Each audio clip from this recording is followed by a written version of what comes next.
Hi guys, welcome to the vlog. Once again, advice for the days. God plan in your life. So, ang Diyos may plano sa atin. Ang bawat tao, may plano ang Diyos sa atin. Dapat samahan mo ng pagsisikap at pagkilos at paggawa. Hindi yung tamad ka, nilata ka lang dyan. So, anong plano sa'yo ng Diyos Ama? Wala. Kasi hindi ka naman nagsikap eh. Kasi hindi ka man gumawa, hindi ka nagtrabaho. So, anong expect mo?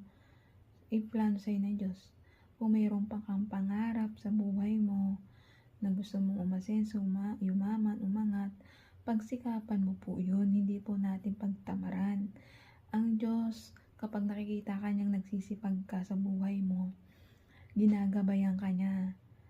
Ginagabayan ka niya sa lahat ng mga plano mo. Kunyari, plano mong ganito, masenso magkaroon ng business na successful, nasasama mo, dadalangin mo sa Kanya at maglalagay ka ng Diyos Ama sa pagkatao mo, sa plano mo, sa business mo, ay tsak na tsak. Ang business mo ay magiging successful. Success, maginhawa ba? Sagad-sagad ang pera ang pasok. Success, maraming pera ang papasok. Magbubunga ng siksik-liglig at umaapaw yung business mo, lalago. Yung business mo lalago. Kung may mga plano ka sa buhay mo, magtrabaho sa ibang bansa, ganun din po yun. Magkakaroon ka ng trabaho sa ibang bansa na successful. Makakaipon ka ng pera sa sa plano mo lahat. Kasi merong Diyos ka eh. May Diyos Ama kang gumagabay sa mga plano mo sa buhay. Pero kung wala kang Diyos sa pagkatao mo, lahat mga plano mo ay magiging failed.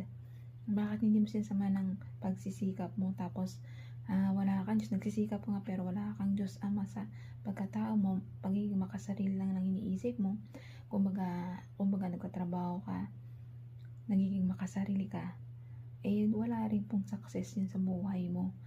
Kung nagtatrabaho ka, may Diyos ka Ama, puro kabutihan iniisip mo sa kapwa mo, sa sarili mo, hindi magiging successful ka kasi may Diyos kay ina-apply sa pagkatao. Wala rin pong pinagkaiba yung taong pagiging makasir sa gobyernong Pilipinas natin. Bakit?